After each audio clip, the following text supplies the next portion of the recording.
વિદ્યાર્થી મિત્રો, ધોરણ 10 વિજ્ઞાન વિષય પ્રકરણ નંબર 11 વિદ્યુત. આપણે સામાન્ય રોજબરોજના એમ કે વ્યવહારની અંદર કે વપરાશની અંદર જે વિદ્યુત નો આપણે ઉપયોગ કરીએ છીએ એના વિશે આપણે શું જાણીએ છીએ, તો પાઠ દ્વારા આપણે સંપૂર્ણ માહિતી મેળવવાનો પ્રયત્ન કરીશું. વિદ્યુત કેવી રીતે પેદા થાય છે અથવા શાના કારણે પેદા થાય છે, એની વ્યાખ્યા, સમજૂતી, ઉપકરણમાં એનો ઉપયોગ શું છે, એ સિવાય જોડાણો જેમ કે શ્રેણીમાં જોડાણ, સમાંતર જોડાણ, ફાયદા, ગેરફાયદા અને કેટલાક એને અનુરૂપ દાખલાઓ. જોઈએ પ્રથમ પ્રશ્ન કે વિદ્યુત ભાર વિશે સમજૂતી આપો. મિત્રો, સામાન્ય સમજૂતી પ્રમાણે કહીએ તો વિદ્યુત ભારના પ્રકારો કહીએ તો બે પ્રકાર છે: ધન વિદ્યુત ભાર અને ઋણ વિદ્યુત ભાર. જો તત્વ કે પરમાણુ રચનાના આધારે સમજીએ તો પ્રોટોન એ ધન વિદ્યુત ભાર ધરાવે છે, ઇલેક્ટ્રોન એ ઋણ વિદ્યુત ભાર ધરાવે છે. આ બે પ્રકારના વિદ્યુત ભારની સમજૂતી આપણે જાણીએ છીએ. ઉપરાંત આ વિદ્યુત ભારની સમજૂતી સામાન્ય વ્યવહારમાં જેમ કે સિલ્ક નું કાપડ છે અને એને કાચના સળિયાને ઘસવામાં આવે છે તો બંને પદાર્થ વિદ્યુત ભારિત થાય છે. ફરીથી એકવાર સમજી લો, સિલ્કનું કપડું છે અને એને કાચના સળિયા સાથે ઘસવામાં આવે છે તો બંને પદાર્થ વિદ્યુત ભારિત થાય છે, જેમાં કાચનો સળિયો ધન વિદ્યુત ભારિત અને સિલ્કનું જે કાપડ છે એ ઋણ વિદ્યુત ભારિત થાય છે. એનું એક સામાન્ય વ્યવહારિક આપણે ઉદાહરણ જોઈએ. પ્લાસ્ટિક સાથે તો ઊન ને પ્લાસ્ટિક સાથે ઘસવામાં આવે તો જે પ્લાસ્ટિક છે એ ઋણ વિદ્યુત ભારિત થાય છે. અને આવું આપણે શિયાળા દરમિયાન અનુભવીએ છીએ. જેમ કે કોરા વાળ છે અને એના કોંસકા વડે ઓળવામાં જ્યારે આવે છે ત્યારે જે માથાના વાળ છે એ કોંસકા તરફ આકર્ષાય છે. એ આ પ્રકારનું એક ઉદાહરણ છે. ઊન સાથે પ્લાસ્ટિક ને ઘસવાથી એ પ્લાસ્ટિકની જે પણ વસ્તુ છે એ ઋણ વિદ્યુત ભારિત થાય છે. પદાર્થ ધન વિદ્યુત ભારિત થવો કે પદાર્થ ઋણ વિદ્યુત ભારિત થવો, એના પાછળ જવાબદાર શું છે કે જ્યારે આ પ્રકારની કોઈ પ્રક્રિયા, આવી ભૌતિક પ્રક્રિયા જ્યારે બને છે ત્યારે કોઈ એક પદાર્થ ઇલેક્ટ્રોન ગુમાવે છે, જ્યારે કોઈ એક પદાર્થ ઇલેક્ટ્રોન મેળવે છે. જે પદાર્થ ઇલેક્ટ્રોન ગુમાવે છે એ ધન વિદ્યુત ભારિત બને છે અને જે પદાર્થ ઇલેક્ટ્રોન મેળવે છે એ ઋણ વિદ્યુત ભારિત બને છે. મતલબ કે બંને પદાર્થમાંથી એક પદાર્થ પર ધન વિદ્યુત ભાર એકઠો થાય છે અને બીજા પદાર્થ પર ઋણ વિદ્યુત ભાર. જો આકર્ષણ અપાકર્ષણની વાત કરીએ તો ચુંબકના નિયમની જેમ આપણે ચુંબકમાં સમજીએ છીએ કે બંને એક પ્રકારના ધ્રુવો એકબીજાને અપાકર્ષે છે, જ્યારે ભિન્ન ધ્રુવો એકબીજાને આકર્ષે છે. એ જ પ્રમાણે વિદ્યુત ભારિત થયેલા બે પદાર્થો પૈકી જો બંને પદાર્થ સજાતીય વિદ્યુત ભાર ધરાવે છે તો બંને એકબીજાને અપાકર્ષે છે અને બંને પદાર્થ જો વિજાતીય વિદ્યુત ભાર ધરાવે છે તો બંને એકબીજાને આકર્ષે છે.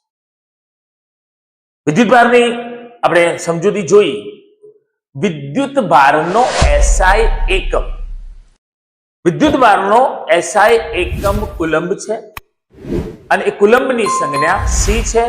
વિદ્યુત ભારની સંજ્ઞા જેને આપણે ક્યુ વડે દર્શાવીશું. વિદ્યુત ભારની સંજ્ઞા ક્યુ વડે, એનો એકમ કુલંબ છે અને કુલંબની સંજ્ઞા સી છે. એક ટૂંકો પ્રશ્ન પણ પૂછાઈ શકે છે કે ઇલેક્ટ્રોનનો વિદ્યુત ભાર જણાવો. તો ઇલેક્ટ્રોનનો વિદ્યુત ભાર 1.6 ગુણ્યા 10⁻⁹ કુલમ અને એટલો જ ધન વિદ્યુત ભાર પ્રોટોનનો પણ છે. ફરીથી એકવાર વિદ્યુત ભાર વિશેની સમજૂતી. વિદ્યુત ભારના બે પ્રકાર, ધન વિદ્યુત ભાર અને ઋણ વિદ્યુત ભાર. કાચના સળિયાને સિલ્ક સાથે ઘસવાથી કાચનો સળિયો ધન વિદ્યુત ભારિત થાય છે. ઊન ને પ્લાસ્ટિક સાથે ઘસવાથી એ પ્લાસ્ટિક જે છે એ ઋણ વિદ્યુત ભારિત થાય છે. જે ઘટક કે જે પદાર્થ ઇલેક્ટ્રોન ગુમાવે છે એ ધન વિદ્યુત ભારિત બને છે. જે ઘટક કે પદાર્થ ઇલેક્ટ્રોન મેળવે છે એ ઋણ વિદ્યુત ભારિત બને છે. સજાતીય વિદ્યુત ભાર દર્શાવતા પદાર્થો વચ્ચે અપાકર્ષણ અને વિજાતીય વિદ્યુત ભાર દર્શાવતા અથવા ધરાવતા બંને પદાર્થ વચ્ચે આકર્ષણ જોવા મળે છે. વિદ્યુત ભારની સંજ્ઞા ક્યુ. વિદ્યુત ભારનો એકમ કુલમ અને કુલમની સંજ્ઞા સી. ઇલેક્ટ્રોન પરનો એક ઇલેક્ટ્રોન પરનો વિદ્યુત ભાર 1.6 ગુણ્યા 10⁻⁹ કુલમ. આજે ઇલેક્ટ્રોનની આપલેની વાત કરીએ આપણે તો કેવા ઇલેક્ટ્રોન એમ કે પોતાનું સ્થાન છોડે છે અથવા પદાર્થ જ્યારે ઇલેક્ટ્રોન ગુમાવે છે તો એ પદાર્થ કેવો ઇલેક્ટ્રોન ગુમાવે છે. તો સામાન્યતઃ ઇલેક્ટ્રોનની ગોઠવણી જોઈએ, કોઈ પણ પરમાણુની અંદર ઇલેક્ટ્રોનની ગોઠવણી જોઈએ તો એની જે બહારની કક્ષામાં 1, 2 કે 3 ઇલેક્ટ્રોન રહેલા હોય એ બહારની કક્ષામાં રહેલા ઇલેક્ટ્રોનને મુક્ત ઇલેક્ટ્રોન કહે છે. અને આ મુક્ત ઇલેક્ટ્રોન એક સ્થાન છોડી બીજા સ્થાને વહન પામે છે. નેક્સ્ટ, કળ કે સ્વિચ. સામાન્ય આપણા ઘરનું જ ઉદાહરણ લઈએ, એક બેટરી દ્વારા કનેક્ટેડ એક પરિપથનું ઉદાહરણ લઈએ તો એમાં સ્વિચ શું કામ કરે છે? તો કળ કે સ્વિચ એ વિદ્યુત કોષ અને ઉપકરણને જોડી પરિપથને પૂર્ણ કરે છે.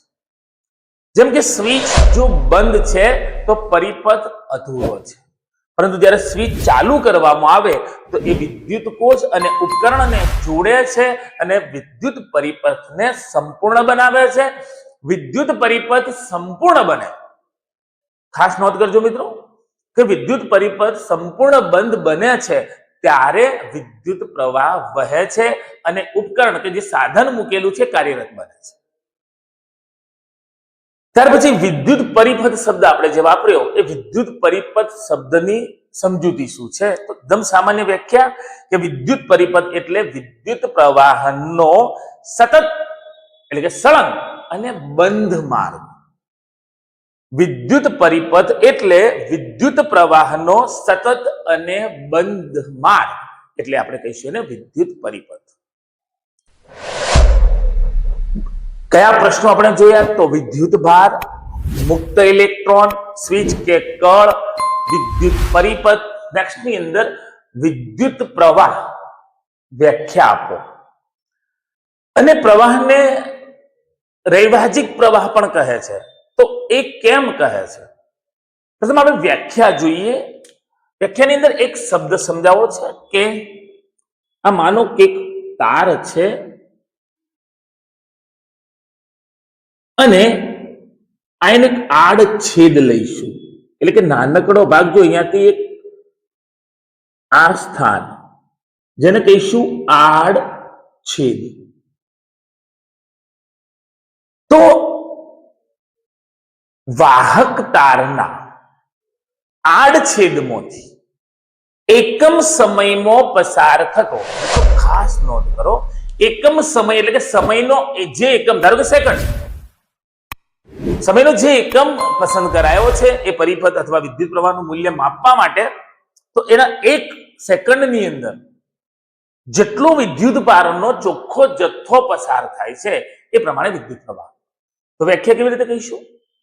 વાહક તારના આડછેદમાંથી એકમ સમયમાં પસાર થતા, વાહક તારના આડછેદમાંથી એકમ સમયમાં પસાર થતા વિદ્યુત ભારના ચોખ્ખા જથ્થાને, ફરી એકવાર, વાહક તારના આડછેદમાંથી એકમ સમયમાં પસાર થતા વિદ્યુત ભારના ચોખ્ખા જથ્થાને વિદ્યુત પ્રવાહ કહે છે.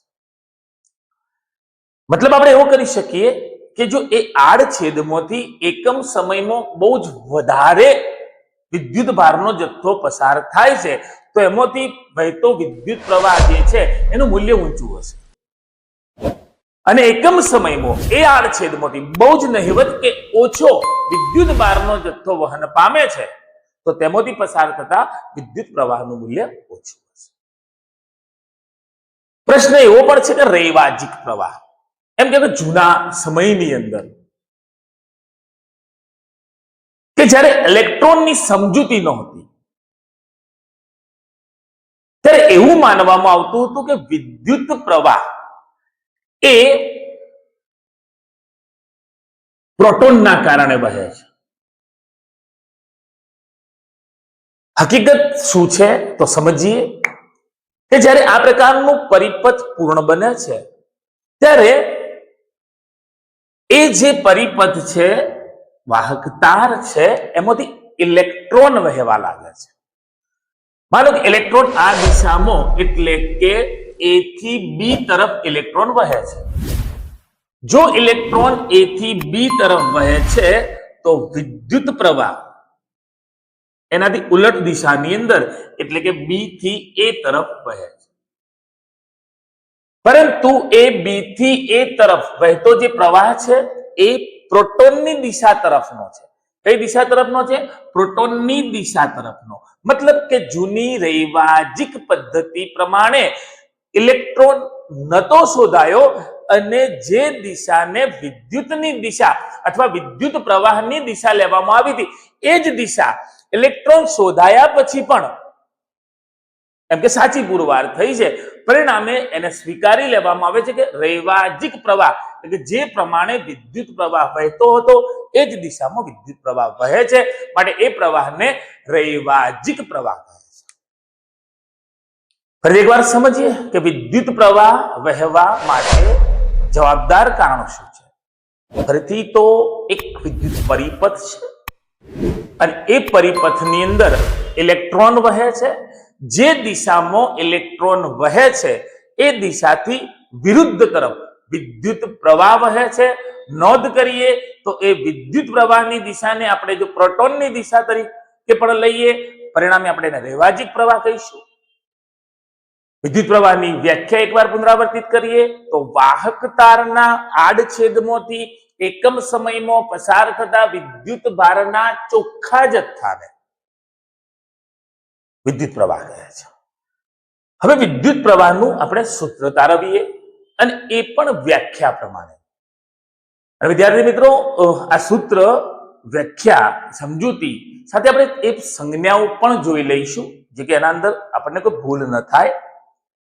શું કહ્યું છે તો વિદ્યુત પ્રવાહ I Q/T.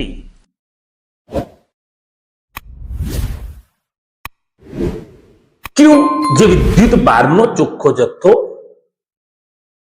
વિદ્યુત ભાર એકમ સમયમાં વાહક તારના આડછેદમાંથી પસાર થતો આ વિદ્યુત ભારનો જથ્થો.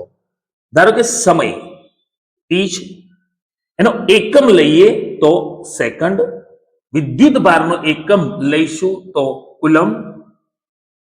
વિદ્યુત ભારની સંજ્ઞા Q પરંતુ એનો એકમ કુલમ જેની સંજ્ઞા છે C. સમય ની સંજ્ઞા આપણે લઈશું T, એકમ છે સેકન્ડ જેને આપણે દર્શાવીશું S વડે. વિદ્યુત પ્રવાહ એનો એકમ છે એમ્પિયર. આંદ્રે એમ્પિયરની યાદની અંદર એને એમ્પિયર કહેવામાં આવે છે અને ની સંજ્ઞા છે A. વિદ્યુત પ્રવાહની સંજ્ઞા I, વિદ્યુત પ્રવાહનો એકમ એમ્પિયર, એમ્પિયરની સંજ્ઞા A, વિદ્યુત ભારની સંજ્ઞા Q, વિદ્યુત ભારનો એકમ કુલમ, કુલમની સંજ્ઞા C, સમયનો એકમ સેકન્ડ અને સેકન્ડની સંજ્ઞા એટલે કે આપણે S લઈશું. જો સૂત્ર આ પ્રમાણે પણ આપણે કહી શકીએ કે એમ્પિયર દર્શાવે છે કુલમ અપોન સેકન્ડ. એમ્પિયર. રૈવાજિક પ્રવાહ, વિદ્યુત પ્રવાહનું સૂત્ર સુધી આપણે અહીંયા ભાગને આપણે જોયો છે, જેની અંદર સમજૂતી સ્વરૂપેના મુખ્ય પ્રશ્નો જેવા કે વિદ્યુતભારની સમજૂતી, મુક્ત ઇલેક્ટ્રોનની સમજૂતી, કળ એટલે શું, વિદ્યુત પરિપથની સમજૂતી, વિદ્યુત પ્રવાહ ની વ્યાખ્યા અને એ રૈવાજિક પ્રવાહ કેમ કહેવાય છે તે, અને છેલ્લે વિદ્યુત પ્રવાહનું સૂત્ર I બરાબર Q અપોન T સુધીના પ્રશ્નોનો આપણે અભ્યાસ કર્યો છે.